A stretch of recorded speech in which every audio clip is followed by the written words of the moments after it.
cuento que ando con la cámara apagada porque, como les contaba la clase pasada, yo estoy en la facultad y hoy tengo re poquita señal. Se me cambia todo el tiempo el 4G o me agarra muy poquita señal del Wi-Fi.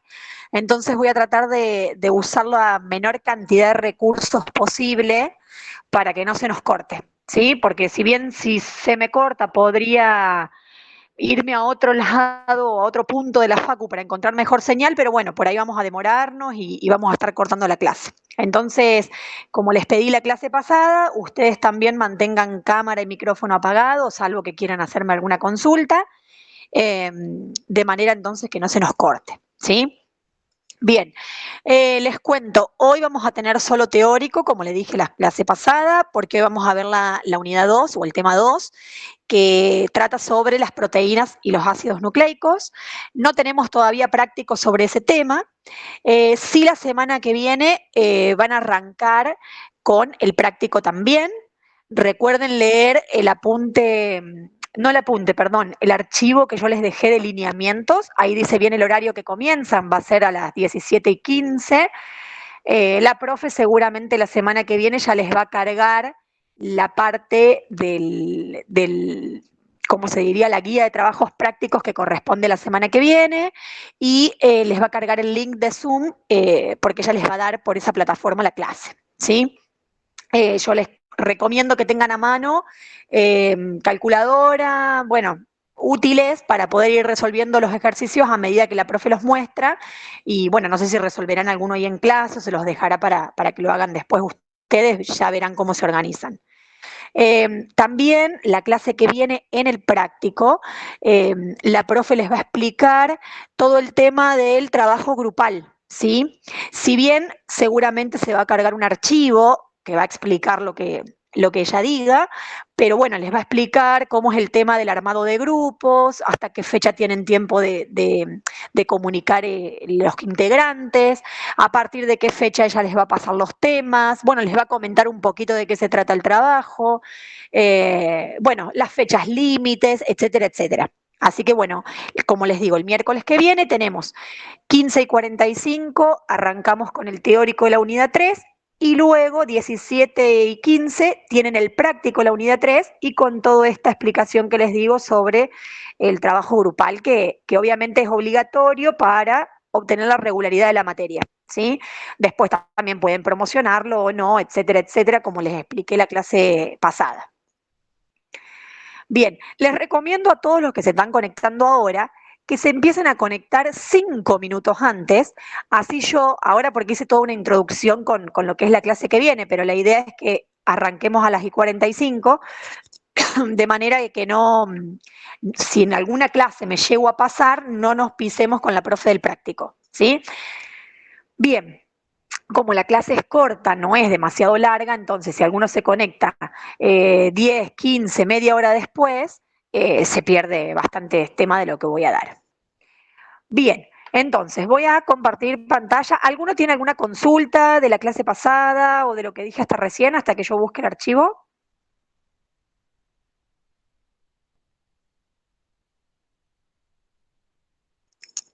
Ok, entonces voy a compartir pantalla.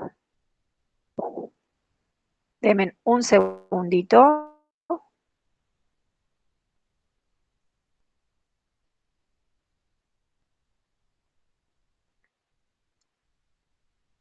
Alguien que active el micrófono y me avise si pueden ver bien. Sí, profe, sí, perfecto. Perfecto. Muy bien. Bueno, entonces hoy vamos a ver el tema 2. El tema 2 es bastante concreto, no tiene fórmulas, no tiene nada, digamos, nada muy difícil. En realidad es un tema que no es propio de la biotecnología, sino que más bien referido a una química biológica.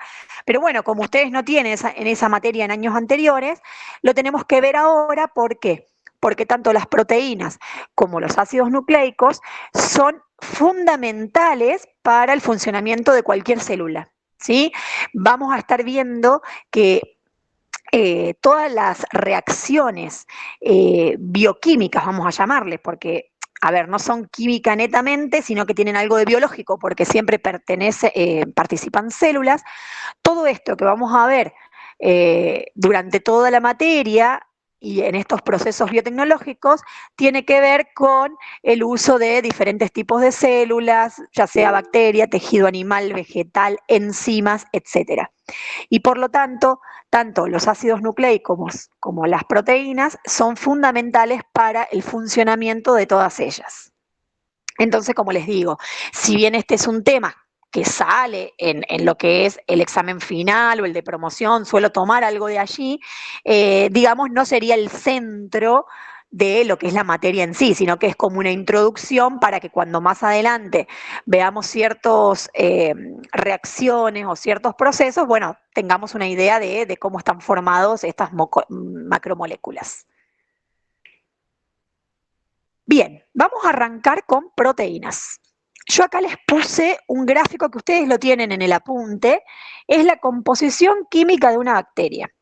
Si bien puede haber diferencias entre una célula eucariota, de una procariota o de cualquier otro microorganismo, digamos a grandes rasgos, la composición química de cualquiera de estas células se asemeja bastante a lo que es la estructura de una bacteria. Ustedes van a ver que cuando más adelante hagamos cálculos, siempre lo vamos a llevar a lo que es la bacteria, porque como les digo recién, tiene cierta semejanza o puede ser bastante comparable con las demás células, y bueno, la bacteria es como la más simple, ¿sí? Entonces, veamos acá. Esperen que voy a marcar el puntero. Lo que son las proteínas, entonces, vemos que en la composición química de la bacteria tenemos la mayor cantidad o el mayor porcentaje está constituido por agua, un 30% otras moléculas, nos referimos a qué? A todas las que tenemos aquí, que fíjense que en mayor porcentaje son las proteínas, ¿sí? O sea que un 70% agua y un 15% tenemos proteínas que forman parte de la célula. Fíjense acá en segunda posición, diríamos. Tenemos el ARN y el ADN juntos, forman los ácidos nucleicos y forman parte también en gran cantidad de las células, ¿sí?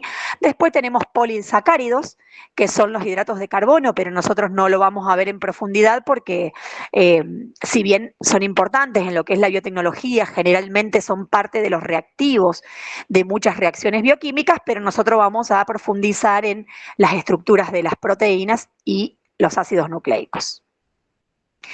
En el caso de las proteínas, esperen que quiero ver si lo puse, no, antes de pasar a las estructuras, vamos a hablar un poquito cuáles son sus funciones. Bueno, tienen varias funciones en el organismo y la mayoría tienen que ver con funciones estructurales, como pueden ser las fibras musculares, el colágeno que forma parte de la piel, la queratina que forma parte del cabello.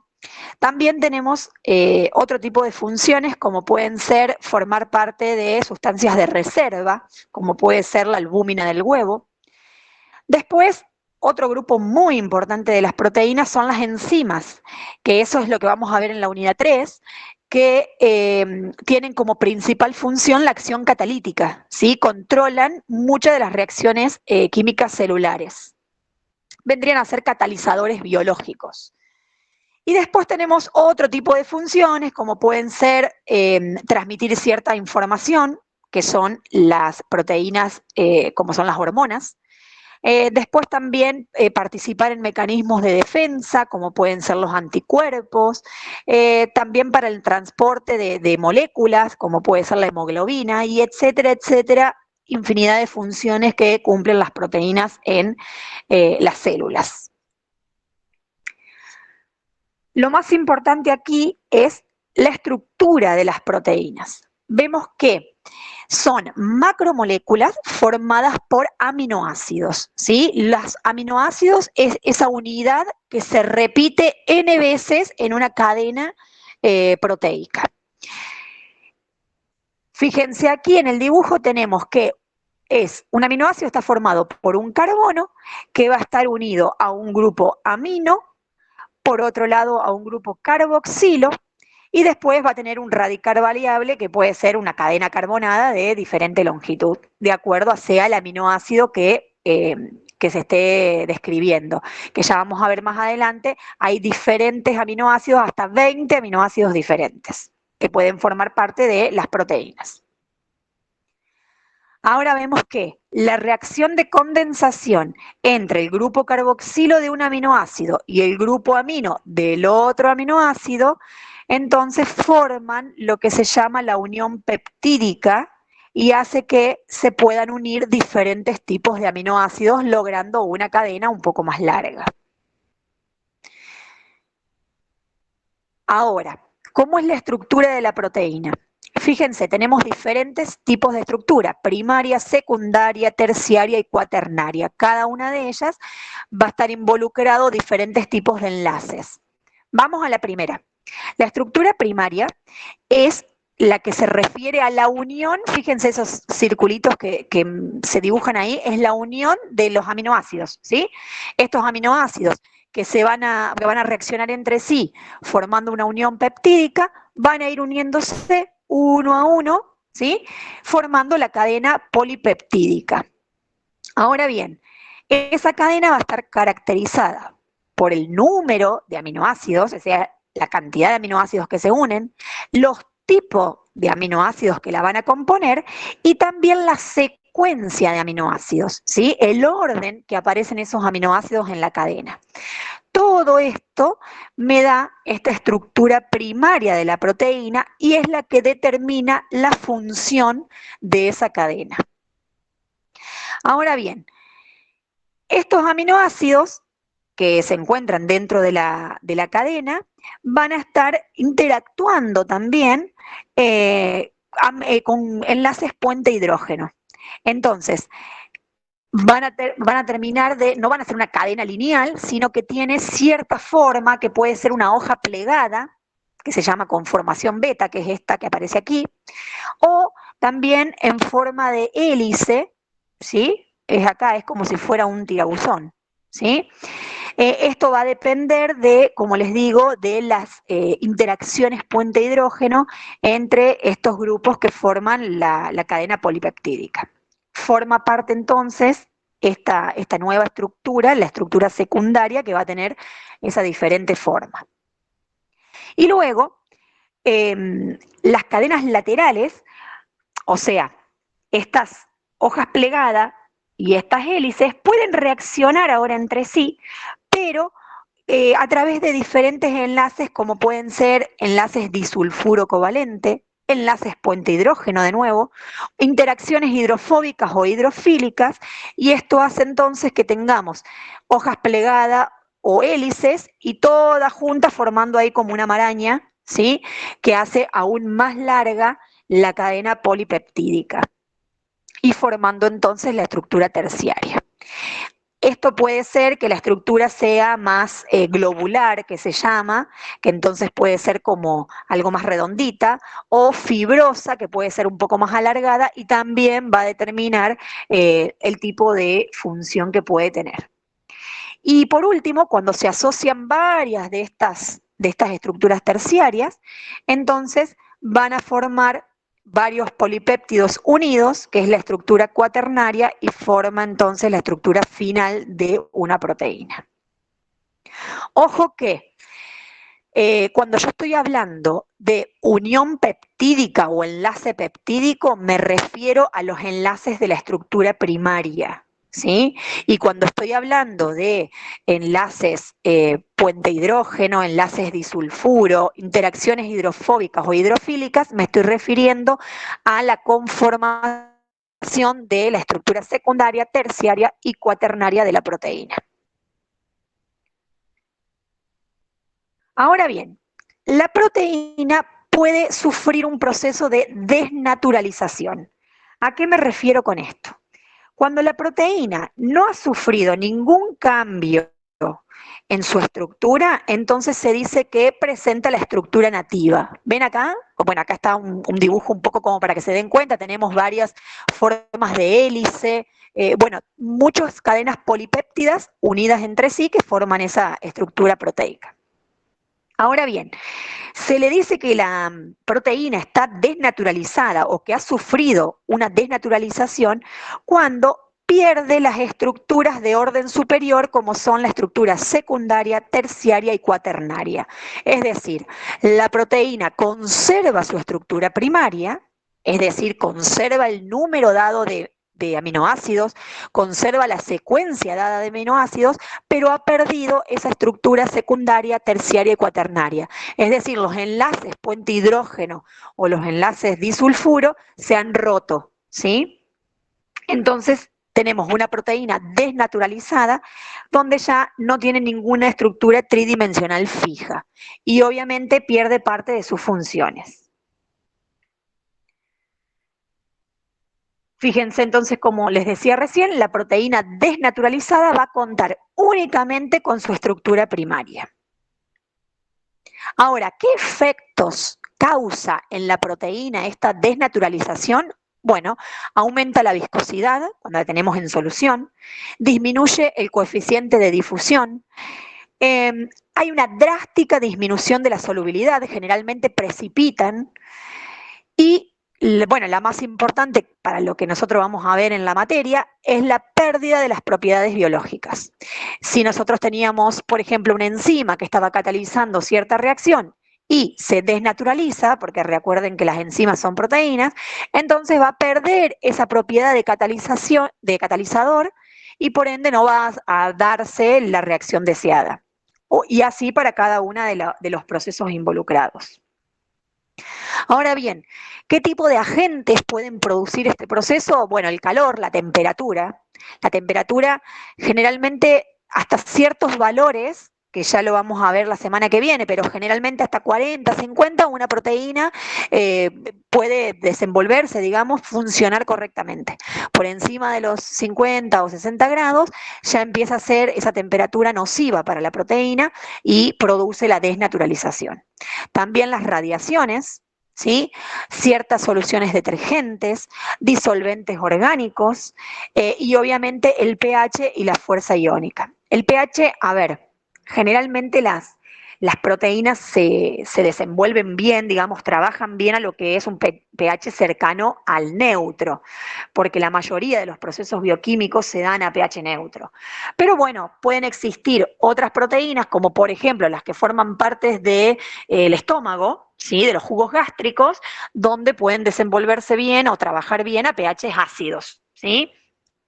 Pero bueno, tienen un rango de funcionamiento que si nos salimos por debajo o por de encima de ese rango, entonces la proteína se va a desnaturalizar y va a perder la propiedad y su función.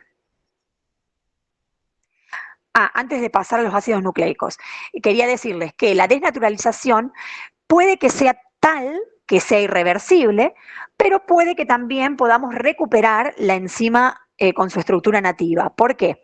Porque como les decía en un comienzo, como la proteína desnaturalizada va a contar con su estructura primaria, dijimos anteriormente que la estructura primaria que tiene toda la función o toda la información, digamos, de los aminoácidos, la secuencia de aminoácidos, lo que determina su función.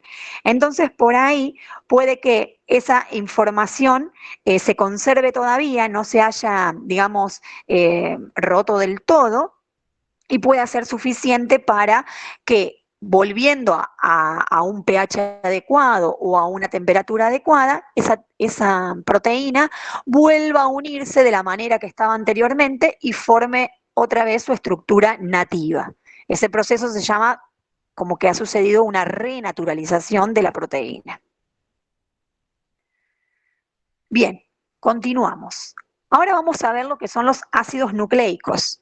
Ven que, como les decía recién, esta unidad estamos hablando un poco de proteínas y ácidos nucleicos, pero no entramos en profundidad, sino que es conocer un poco cómo está formada la molécula, qué función tiene y en qué procesos intervienen, ¿sí? Es un poco de química biológica que ustedes, como no tienen, bueno, lo vemos como una introducción en este primer capítulo de la materia. Bien, ácidos nucleicos. Tenemos dos tipos de ácidos nucleicos que son el ARN, que es el ácido ribonucleico, y el ADN, que es el ácido desoxirribonucleico, ¿sí? Esos son los dos más importantes que vamos a describir en esta unidad. Y nos referimos a que los ácidos nucleicos en sí, en general, participan de lo que es el almacenamiento, la replicación, transcripción y transferencia de la información genética. ¿Sí? Son macromoléculas formadas a partir de nucleótidos. ¿Se acuerdan que recién en las proteínas dijimos que la unidad que se repetía eran los aminoácidos? Bueno, en este caso, en los ácidos nucleicos, esa unidad funcional es los nucleótidos. Estos nucleótidos, a su vez, están formados por una molécula de fosfato, una molécula que es un azúcar de 5 carbonos, que es una pentosa en realidad, que es la ribosa si hablamos del ARN o la desoxirribosa si hablamos del ADN. ¿Sí? Y una base nitrogenada que es, en el ADN, es la adenina, citosina, guanina y timina, y en el ARN es la adenina, citosina, guanina y el uracilo. ¿Sí? Esas bases las vamos a ver más adelante porque forman parte de toda la expresión de los genes y cómo se da luego la formación de las proteínas. Bien, las cadenas, a ver, estos nucleótidos, como les decía, están formados por estos tres grupos que entre sí se unen covalentemente para formar un nucleótido. Y a la vez, fíjense que acá tengo, la cadena de nucleótidos se van a unir con otro nucleótido a través de un enlace fosfodiéster, que tiene un nombre particular, pero es un enlace covalente también, que se une entre el grupo fosfato de un nucleótido con el azúcar del siguiente nucleótido. ¿Sí? Vamos ahora a entrar un poco en detalle en lo que es el ácido desoxirribonucleico. Veamos la estructura. Vemos que, fíjense, en este caso está formado por dos cadenas de nucleótidos, o sea que forman una doble hélice, como tengo acá. ¿Ven? Esta doble hélice que forma el ADN. Si lo comparamos con una escalera, podemos decir que es como una escalera caracol, de los cuales el grupo fosfato y el azúcar, que es donde se dan las uniones, ¿sí? Son los pasamanos. Y las bases nitrogenadas, esta la adenina, guanina, timina, citosina, que decíamos que forman parte del ADN, son como si fueran los escalones. Entonces acá tenemos varios tipos de enlaces y de interacciones. En estos pasamanos que le llamábamos recién, decimos que el grupo fosfato y el azúcar se unen mediante este enlace covalente que llamábamos fosfodiéster. Pero a la vez, estas bases nitrogenadas que forman parte de estos escalones, que serían estas líneas que están aquí al medio, se van a interaccionar entre sí formando puentes hidrógeno. Pero no cualquiera reacciona con cualquiera, sino que la adenina va a reaccionar siempre con la timina, ven, acá están las iniciales, y la guanina va a reaccionar siempre con la citosina, ¿sí? De manera que, fíjense, si en una de las cadenas tenemos adenina, citosina, timina, adenina de nuevo, citosina, guanina, del otro lado tenemos las mismas bases, pero que son complementarias a las de la otra cadena, ¿sí? Bien, vemos entonces que el ADN, entonces es de esta manera que, como les dibujo de esta parte, y en el momento en que se va a duplicar, porque recuerden que en la división celular, cada célula hija va a tener el complemento total de la información genética de la célula madre. Entonces, la célula madre, cuando hablamos de bacterias, esto no sé si lo han visto en micro, pero la célula madre cuando se divide en dos, ¿sí? Crece y se divide en dos. Deja de existir esa célula madre para que ahora existan dos células hijas. Entonces, ¿cómo se hace esa división o esa duplicación del ADN? Bien, fíjense entonces que tenemos el ADN se va a replicar de forma precisa. Lo que hace es que esas hebras se abran, miren acá en este dibujo, se abren, y cada una de ellas de la célula madre va a servir como molde para la síntesis de una nueva hebra de ADN, ¿sí? ¿Cómo sirve de molde? Bueno, porque, como les decía recién, estas bases nitrogenadas se van a unir con pares complementarios que se van a ir sintetizando. Obviamente, en toda esta duplicación del ADN y esta duplicación celular, hay enzimas apropiadas que van a estar sintetizando esta nueva cadena del ADN, ¿sí? Entonces, lo que decimos es que el ADN va a significar una asociación de una hebra original con una hebra nueva. Por eso se dice que esa duplicación se llama semiconservativa, porque conserva parte del ADN de la célula madre, ¿sí? Vamos a pasar ahora al ácido ribonucleico. Bueno, este es mucho más sencillo que el ADN. Fíjense que a diferencia del ADN decimos que es una molécula lineal, o sea, monocatenaria, no tiene dos hebras, sino que tiene una sola cadena. La base nitrogenada tiene una diferente, que es el uracilo. ¿Se acuerdan que en el ADN dijimos que tenemos adenina, citosina, guanina y timina? Y en el ARN tenemos adenina, guanina, citosina y uracilo. No tengo la timina. Y el azúcar que corresponde aquí entonces es la ribosa, porque en el ADN tenemos la desoxirribosa. Fíjense acá, ven que tenemos como si fuera los nucleótidos sueltitos y que van colgados acá, colgados, una forma de decir, ¿no? Van unidos con este enlace fosfodiéster, como dijimos anteriormente, del grupo fosfato con el azúcar del siguiente nucleótido, ¿sí? La función más importante del ARN es la síntesis de proteínas. Es decir, las proteínas no es que en la célula hay cualquier proteína, sino que el ARN está sintetizando continuamente proteínas que son necesarias para cierta función del organismo o de la célula. El ARN es el encargado de leer el código genético que está en el ADN. Entonces, el ARN lo lee, lo interpreta y lo materializa justamente fabricando las diferentes proteínas.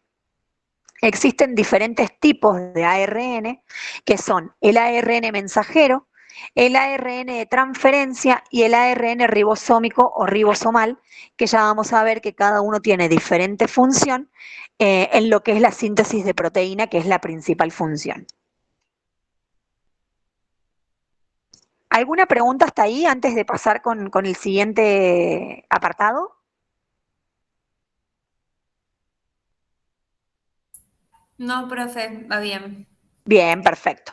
Bien, vemos el código genético. ¿Qué sería esto? Bueno, yo acá, antes de seguir les quería decir, yo no les voy a colgar las PowerPoint en la V, porque si ustedes se fijan, es tal cual las mismas imágenes que tienen en el apunte, ¿sí? El apunte, como les dije la clase pasada, lo confeccioné yo y es tal cual lo que doy en clase, es como, ya está súper resumido. Entonces yo de ahí trato de sacar un poco las imágenes que tenemos en el apunte para poder confeccionar las diapositivas, así que es muy, muy al pie del apunte, ¿sí? Bien, ¿cómo se lee el código genético? Fíjense, tenemos una primera base, una segunda base y una tercera base. ¿Por qué?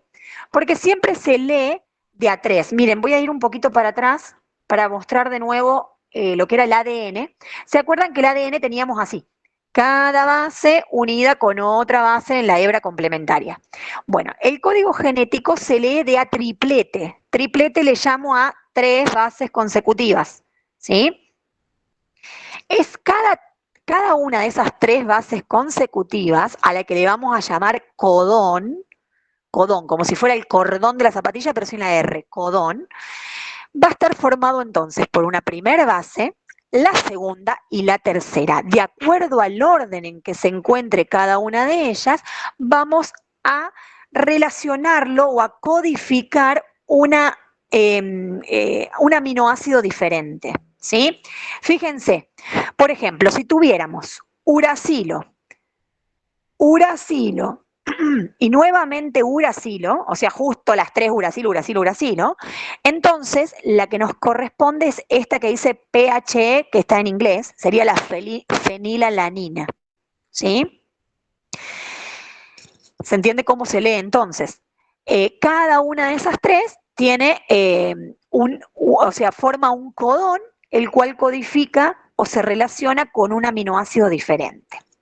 Si ustedes ven, cada aminoácido va a tener aminoácidos diferentes o puede que tenga el mismo, porque fíjense, si yo digo uracilo de nuevo, uracilo como segunda base, pero ahora citosina como tercera base, ¿cuál me va a codificar? Otra vez la fenilalanina.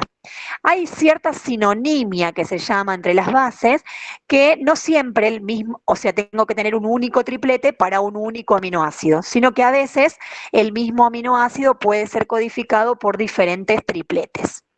Aunque hay algunos, por ejemplo, miren este triptofano, creo que es, este TRP, si no me equivoco, es el único que está solamente codificado por un solo triplete, que vendría a ser uracilo, guanina y guanina, ¿sí? En este caso este no tiene otro que pueda codificarlo. Y después van a ver, acá, este, el que dice met, sería la metionina, este también tiene como una doble función. Este nos indica el inicio de una cadena polipeptídica o una cadena proteica, ¿sí? Cuando se configura una primera base que es la adenina, con una segunda base que es el uracilo, y la tercera que es la guanina, entonces me codifica la metionina, que si estamos hablando de que ya estamos en el medio de una proteína, bueno, codifica el aminoácido metionina. Pero si justo es el primero, entonces es aquel que me indica que va a comenzar a formarse la proteína. Ya vamos a ver en la siguiente cómo es ese proceso. Y después fíjense que tenemos algunos que dicen stop. ¿Ven acá? Por ejemplo, el que es codificado por el uracilo, adenina y adenina, o uracilo, adenina y guanina, dice stop. Bueno, ¿qué significa? Ese triplete no me está codificando ningún aminoácido en particular, sino que me dice que cuando se lee ese triplete en el código genético, me está diciendo que ahí terminó la proteína, ¿sí? Ese es el fin de la proteína. Bueno, ¿a qué voy con esto? Para que podamos entender luego entonces cómo se sintetiza una proteína. Fíjense lo que les decía recién, a cada triplete de bases le corresponde un aminoácido, que como les decía, puede haber sinonimia o no, y por ahí puede repetirse. El inicio de la secuencia de aminoácidos va a estar indicado entonces por este codón de adenina, uracilo y guanina, que es la que indica la metionina. Es todo mucho con ina, ¿vieron? Justamente porque son partes de las proteínas. No hace falta que se sepan esto de memoria, obviamente no. Jamás voy a hacer una pregunta donde digan, tipo, explíquenme el código genético. No, sí, pero sí que entiendan cómo es la síntesis de la proteína, que es lo que voy a explicar después.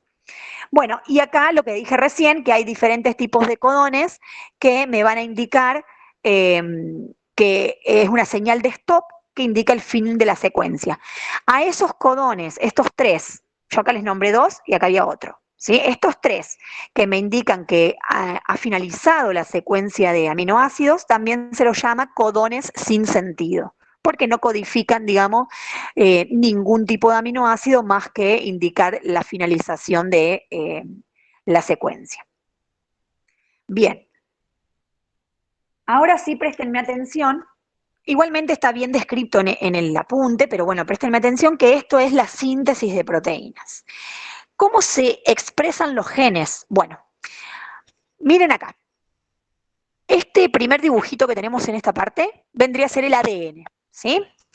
Cuando se va a expresar un gen, ¿cuándo se expresa? Cuando tengo determinada necesidad en la célula. Supongan que la célula tiene necesidad de, vamos a llamarle, reaccionar con tal reactivo, degradar tal reactivo, entonces va a necesitar seguramente alguna proteína para que ayude esa reacción, o va a necesitar cierta proteína para cumplir con una función de reserva energética, supongamos, por ejemplo. Entonces, allí es cuando el ADN entra en función, ¿sí? Se desenrolla. Ahora digo yo, ¿cómo se desenrolla? Bueno, hay una enzima que se llama ARN polimerasa, Las enzimas ustedes van a ver que forman parte de toda esta maquinaria biológica, siempre están ahí al pie del cañón, digamos, catalizando reacciones continuamente. Entonces, esta enzima que llamamos ARN polimerasa es la que va a abrir el ADN. Ahora digo, ¿lo abren dónde? Bueno, tiene consigo esta enzima la información precisa de cuál es el inicio y el final de la secuencia de de la secuencia de bases que voy a querer copiar, ¿sí? De la información que voy a querer transmitir. Entonces, esa enzima sabe cuál es el comienzo, sabe cuál es el final y sabe cuál es todo lo que tengo en el medio que tengo que leer esa información. Entonces, se abre el ADN en esa parte y lo que hace allí es aparece una molécula de ARN mensajero que lo que hace es, va a ir uniendo, o sea, ¿cómo se va fabricando? Bueno, esta ARN polimerasa la fabrica, que dice, si yo, no sé si alcanzan a ver, yo acá lo veo muy chiquito, pero dice, si tengo una citosina, entonces tengo que fabricar una base que sea la guanina. Si tengo la adenina, se va a unir con el uracilo. Ojo acá porque tengo la RN, ¿sí? Que no tengo timina. Si tengo guanina, va a ser con citosina, y así con cada base complementaria es como que esta enzima va a ir generando estas bases que se van a ir uniendo y formando una molécula de ARN, ¿sí? Entonces, ese primer paso para la expresión de los genes es lo que se denomina la transcripción, es decir, el segmento del ADN, ¿sí? Se transcribe en el ARN mensajero. Esa enzima que les nombraba es la que controla toda esa copia. Entonces, vamos a un segundo paso, que es la traducción, es decir, ese ARN mensajero ahora va a traducir esa información que pudo leer desde el código genético que es el ADN.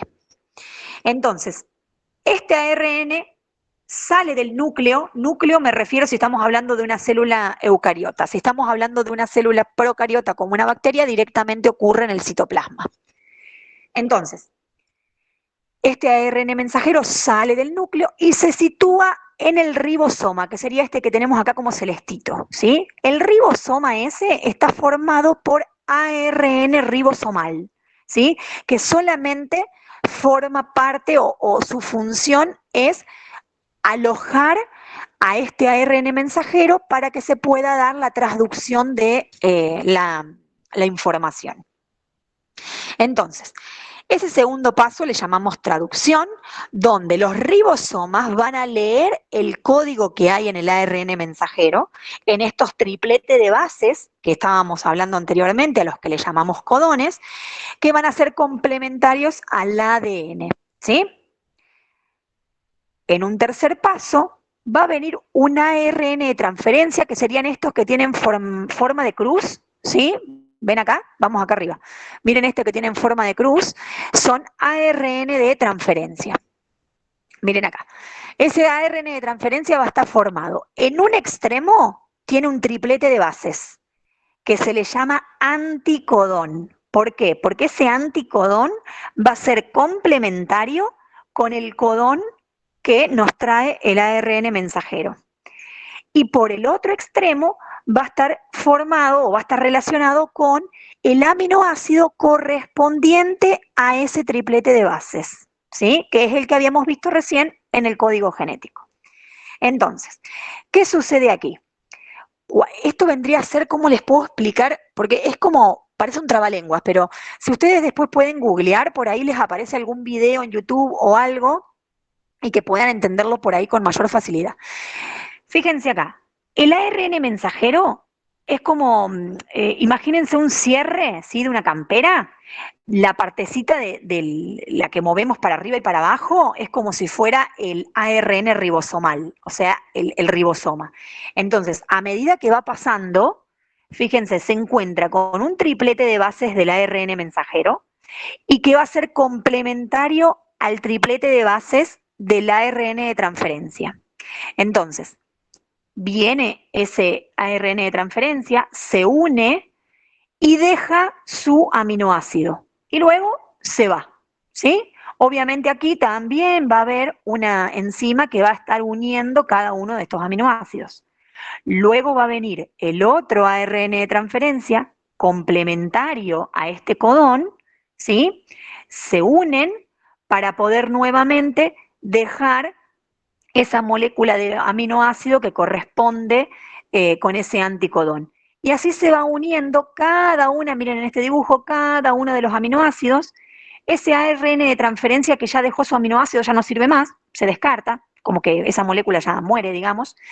Entonces va saliendo la cadena hasta que llega un momento a ese codón sin sentido, que es el que nos indicaba que stop, o sea, finaliza la transducción, ¿sí? Y luego entonces se libera esa proteína al medio celular donde va a cumplir la función específica. ¿Se entendió más o menos esta parte? Porque es medio trabalengua, trato de explicarlo lo más claro, lo más despacio posible, pero por ahí es un poco confuso. ¿Alguna pregunta de ahí? Bien, entonces, ustedes, como les digo, cuando ahora ven más o menos en este dibujo, en esta imagen, luego pueden leerlo del apunte, que está explicado también muy claramente, y si no, pueden buscar algún video de YouTube donde indica, digamos, bien esta función de cada uno de los ARN para formar luego las proteínas. Profe, Sí, ¿qué pasa? Usted dijo que se libera la proteína y ¿qué sí. pasa con los codones? ¿A dónde se liberan? Bueno, todo este ARN mensajero que formaba parte, digamos, de esos codones que me leían el ADN, bueno, todo ese ARN mensajero y el ARN de transferencia es como que mueren, digamos, se desechan, es una célula, una molécula que ya no sirve más, ¿sí? Deja de cumplir su función, como que es como parte de lo que excreta la célula, ¿sí? Lo único que me va a quedar es la cadenita esta de la proteína. ¿Sí? ¿Sí? Bien. Continuamos entonces. Ahora dice cómo se regulan los genes, es decir, a ver qué, el ADN está continuamente expresándose o cuándo tiene que expresarse para determinada proteína o cuándo no. Porque hay veces que decimos nosotros, bueno, cierta proteína la necesito, por ejemplo, para que nos crezca el cabello, entonces va a estar el ADN continuamente expresándose, generando la proteína para que cumpla la función estructural del cabello, supongamos, o lo mismo la de la piel. Pero hay ciertas proteínas que no las necesitamos todo el tiempo. Entonces, ¿qué sucede aquí? Tenemos genes constitutivos y genes regulables, ¿sí? Los genes constitutivos son aquellos que se expresan constantemente, codifican sistemas enzimáticos que se necesitan siempre para la actividad normal de la célula. Ahí me estoy refiriendo, por ejemplo, para la respiración celular, ¿sí? Que es continuamente. Entonces, tenemos genes que todo el tiempo están generando la proteína dedicada a la respiración celular, por ejemplo, ¿sí? O ciertas actividades que tienen del metabolismo de la célula, como la de reservar energía o generar energía, que bueno, todo eso lo vamos a ver en la unidad 4 cuando veamos metabolismo. Hay algunos que están todo el tiempo funcionando, entonces esos genes son los que todo el tiempo se están expresando y haciendo esto de que les acabo de explicar, ¿sí? De la síntesis de proteína todo el tiempo. Ahora bien, tenemos otros genes que se les llama regulables, que su expresión se va a inducir o reprimir de acuerdo a las condiciones ambientales. ¿A qué me refiero? Veamos un ejemplo. Por ejemplo, una bacteria puede tener aproximadamente 2.500 genes, ¿sí? Mucho menos de lo que podemos tener una célula eucariota en el cuerpo humano, ¿sí? Pero vamos a la bacteria, que es siempre lo más simple. Entonces, esos 2.500 genes no están todo el tiempo funcionando.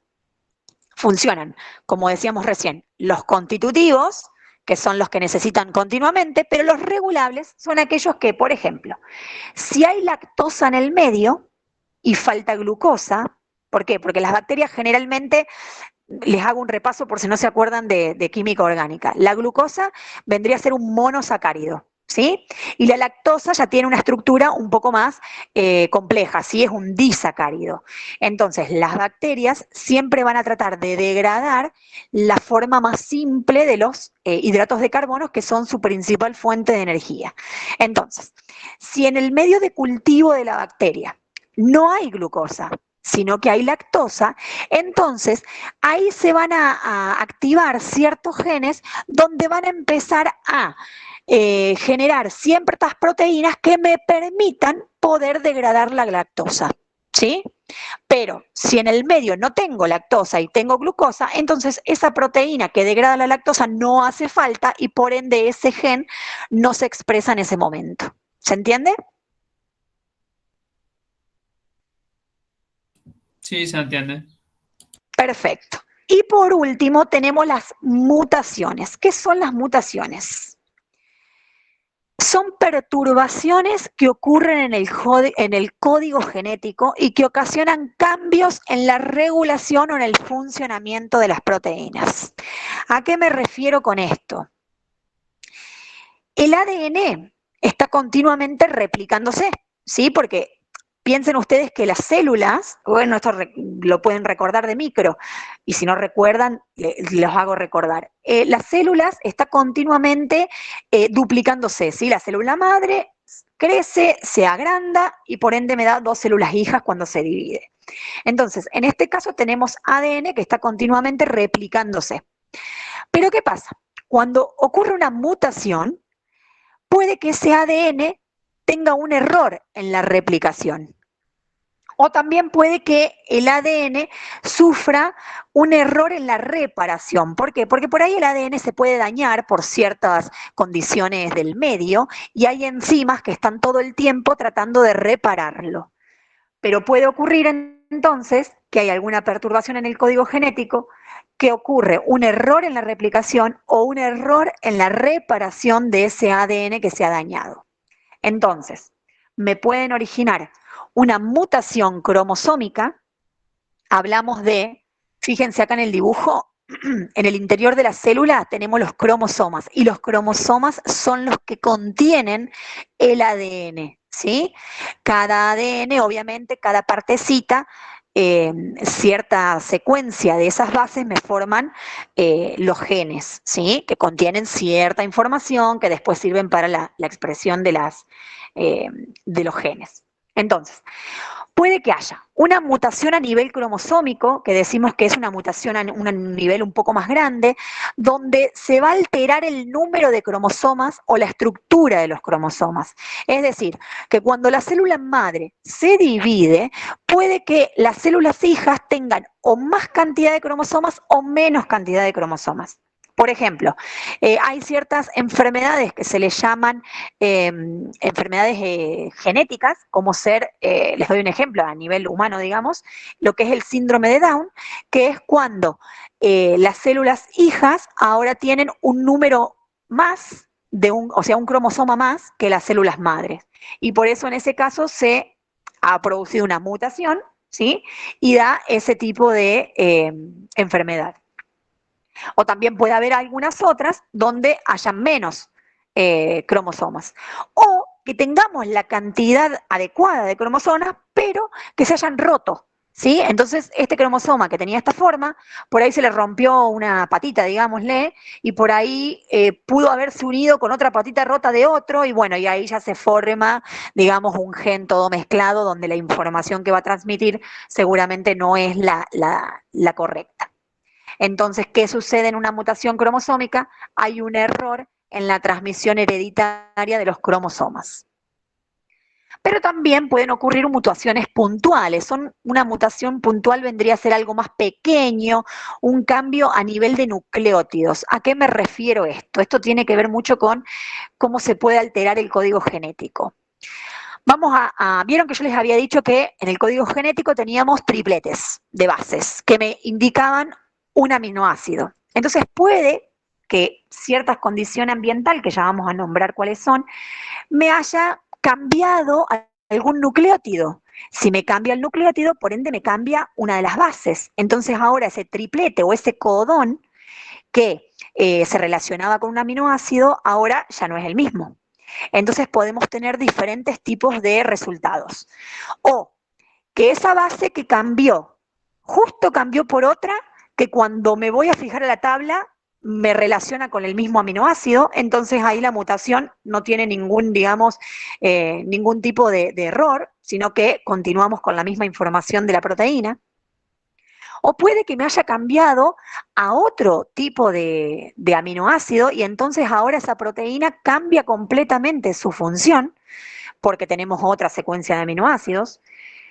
O puede que tengamos una proteína trunca. ¿A qué me refiero? Que a lo mejor justo esa secuencia de aminoácidos cambió por la que decía stop, que me indicaba que terminaba la proteína ahí. Entonces le decimos que es una proteína trunca porque no, es como que ha perdido su función. ¿A qué vamos con esto? Que si perdió su función, a lo mejor la proteína no era muy importante vamos a suponer que era la proteína del cabello. Entonces puede ser que en ese caso no me crezca más el cabello, vamos a suponer, o que no había problema con las bases y sigue funcionando normal, o que a lo mejor esa proteína puede haber cambiado la función, ¿sí? Y ahora me puede seguir creciendo el cabello, pero a lo mejor de otro color, ¿sí? O a lo mejor en una sección puede haber un cambio de función y, bueno, de allí puede que a veces pueden surgir las células cancerosas, por ejemplo, porque una proteína que tenía una función directa, digamos, al crecimiento celular, puede que ahora haga otro tipo de crecimiento con otra función y pueda atacar esas células, bueno, creando, como les digo, ciertas células cancerosas. Entonces, ¿cuáles son los agentes mutagénicos?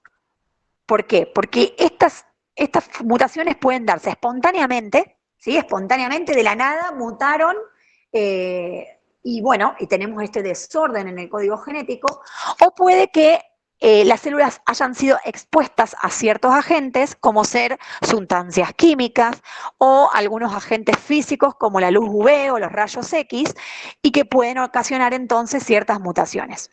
Por eso cuando uno va a hacerse una radiografía, por ejemplo, vieron que no sé si ustedes saben que uno no puede en el año hacerse todas las radiografías que querramos, sino que hay un cierto número, salvo que, bueno, justo estén con alguna enfermedad que sea necesario. Pero si no, cierto número de radiografías, ¿por qué? Porque los rayos X pueden originar mutaciones. A ver, no significa que me haga una radiografía y ya me muté, no, significa un cambio, digamos, o una exposición prolongada. Por eso justamente la gente que se dedica a esto, los radiólogos o los profesionales de los diagnósticos por imágenes, vieron que no se quedan con la persona ahí en la sala de rayos, sino que se van detrás de una pared donde esos rayos no penetran, ¿sí? Después, por ejemplo, otro ejemplo que les doy, si una persona, por ejemplo, una chica está embarazada y tiene que hacerse una radiografía, salvo que sea súper imprescindible, si no se desaconseja. ¿Por qué? Porque justamente está en un proceso donde se están multiplicando totalmente todo el tiempo las células y puede que esos rayos X puedan causar alguna mutación y obviamente ese embrión pueda tener alguna mutación y algún cierto problema luego en la duplicación celular. Bien, hasta aquí llegamos con lo que es la unidad 2. ¿Tienen alguna consulta de lo que hemos visto?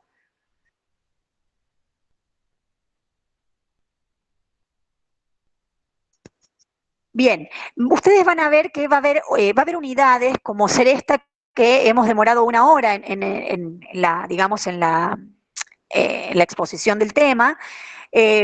No quiero empezar con otro porque otro tema va a ser demasiado largo y tampoco me gusta cortar las unidades, salvo que justo estemos atrasados o algo, pero no me gusta cortarlas. Prefiero dar de a 1 unidad por clase o de última 2 unidades completas, en el caso que sean cortas, para que nos metamos de lleno en el tema y no nos quede cortado de una clase a otra, ¿sí? Y de paso también, justo puede ser el horario que uno empieza a cansarse, ya empiezan a prestar menos atención, y bueno, tenemos entonces el corte. Los días que tengan práctico, ustedes van a tener un ratito, unos 20 minutos, media hora, como para, no sé, relajarse, ir al baño, tomar algo, lo que fuera, y después continúan. En el caso de hoy, ya están liberados entonces, y nos vemos la próxima clase. Recuerden que yo les estoy publicando el link 15:30 aproximadamente, y la idea es que se conecten a horario, porque aquellos que se conectan media hora después prácticamente están perdiendo la mitad de la clase, ¿sí? Profe, Sí. una pregunta, ¿las clases se pueden grabar por Meet o no? Mira, vos sabés que nunca lo hice. Yo en realidad no las grabo,